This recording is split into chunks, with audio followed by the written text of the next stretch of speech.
umat itu harus dipersatukan kembali. Karena tadi ada perbedaan kepentingan, persaingan dan sebagainya. Persaingan boleh tetap, tetapi tetap di dalam ikatan kesatuan solider untuk satu tujuan yang sama yang lebih besar, yaitu membangun bangsa. Saudara, tuntutan untuk bersatu ini kalau dari Islam memang banyak dalilnya. Misalnya dikatakan di dalam surat Al-Baqarah ayat 213 bahwa sebenarnya manusia itu dulunya satu. Kana nasu ummatan wahidatan faba'atsallahu nabiyyina mubasysyirin wa mundhirin. Manusia itu dulunya satu lah. Berpecah-pecah tuh karena itu kan sesudah berjalan ada yang perlu ini, mendapat pengaruh ini, pengaruh itu. Jadi sebenarnya satu. Sehingga kalau dari sudut ketuhanan, ya sebenarnya kita bertuhan kepada Zat yang Maha Agung, kemudian melembaga dalam bentuk-bentuk agama. Oleh sebab itu manusia itu harus solider, bersatu. Nah, bagaimana kaitannya dengan umat? Nah, kalau di Indonesia yang dikatakan umat ini kemudian menjadi bangsa Indonesia, itu geopolitiknya masing-masing umat itu punya geopolitik ya kalau konsepnya Bung Karno itu. Yang kepentingannya dan posisinya terhadap perkembangan dunia ini berbeda. Nah, di sini kita bangsa Indonesia mari membangun solidaritas menyongsong pemilu untuk merajut kesatuan bangsa. Karena di Majelis Ulama saya ingin satu saja ada kisah sangat menarik di awal reformasi. Jadi di awal reformasi itu dulu kan intinya mari kita membangun demokrasi, demokratisasi di dalam kehidupan berbangsa dan negara. Salah satu yang paling gencar pada waktu itu adalah demokratisasi untuk daerah. Sehingga muncul gagasan negara federal. Kita kalau mau demokrasi harus membangun federalisme. Itu dulu muncul dari Romo Mangunwijaya, Partai Amanat Nasional semula mengajak berwacana negara federal. Jangan negara kesatuan, karena negara kesatuan itu tidak bisa demokrasi. Itu alasannya. Nah, saudara, tapi itu tidak disetujui. Semula kita paling bagus negara kesatuan. Kita solider sebagai satu bangsa di dalam satu struktur ketatanegaraan namanya Negara Kesatuan Republik Indonesia. Wah, kalau begitu bikin otonomi luas. Dibuatlah undang-undang otonomi daerah.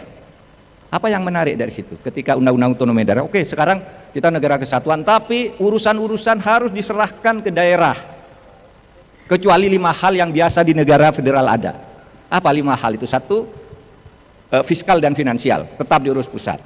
Yang kedua, diplomasi, hubungan luar negeri. Yang ketiga, pertahanan dan keamanan. Pertahanan, keamanan. Dan yang keempat atau kelima, kalau pertahanan keamanan dipisah jadi 2, adalah peradilan. Itu diurus oleh pusat. Itu sudah sidang di DPR, wah ini yang cocok bagi Indonesia. Diputuskan pada waktu sidang itu pembahasan undang-undang itu bertingkat, tingkat 1, 2, 3, 4. Ini tingkat 3 sudah selesai, tinggal disahkan di pleno. Tetapi saudara, hanya beberapa hari sebelum sidang pleno DPR, pimpinan Majelis Ulama Indonesia datang kepada pemerintah. Kemudian pemerintah ditemani Menteri Agama Pak Malik Fajar datang ke DPR. Usulnya apa? Pak, kalau mau menjaga negara kesatuan Republik Indonesia ini, yang menjadi urusan pusat itu jangan hanya keuangan, diplomasi, hukum, kemudian pertahanan, keamanan. Tambah satu lagi, yaitu urusan agama. Urusan agama itu harus menjadi urusan pusat, tidak boleh diotonomikan. Itulah satu-satunya negara yang urusan pusatnya itu biasanya hanya ada 5, di Indonesia ada 6, ditambah 1 agama menjadi urusan pusat, itu tidak boleh diotonomikan. Kenapa? Nah ini kenapa? Karena kalau urusan agama diotonomikan bisa pecah bangsa ini. Daerah bagian sana bikin perda agama ini, sana perda agama ini, yang banyak Hindunya perda Hindu, yang banyak Kristennya perda Hindu, yang banyak Islamnya perda syariah. Kacau kita ini bernegara.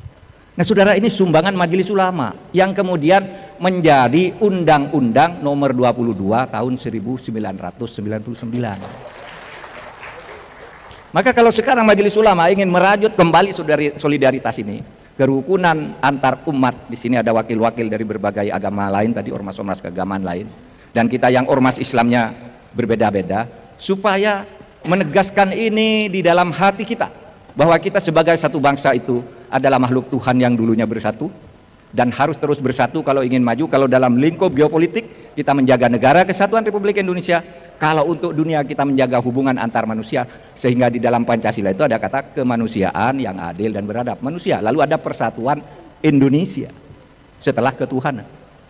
Nah, saudara sekalian, oleh sebab itu yang kedua, yang terakhir, saya ingin mengatakan bahwa di Indonesia ini umat Islam sudah maju.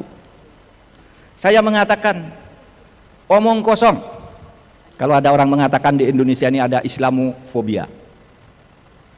Islamofobia dalam konteks ilmu politik itu adalah satu kebijakan Islam dari pemerintah, di mana Islam itu disudutkan, didiskriminasi, diisolasi dari kehidupan bernegara karena dianggap kumuh, dianggap bodoh, dianggap berbahaya.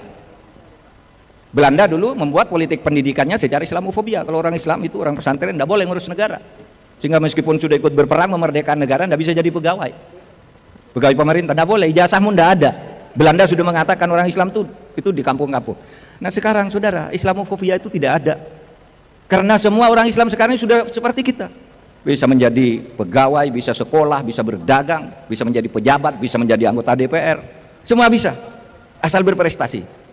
Jadi Islamofobia itu artinya apa? Islamofobia itu satu kebijakan resmi oleh pemerintah untuk menyudutkan umat Islam karena ditakuti, dianggap berbahaya, atau karena dibenci, karena kumuh, bodoh dan sebagainya itu.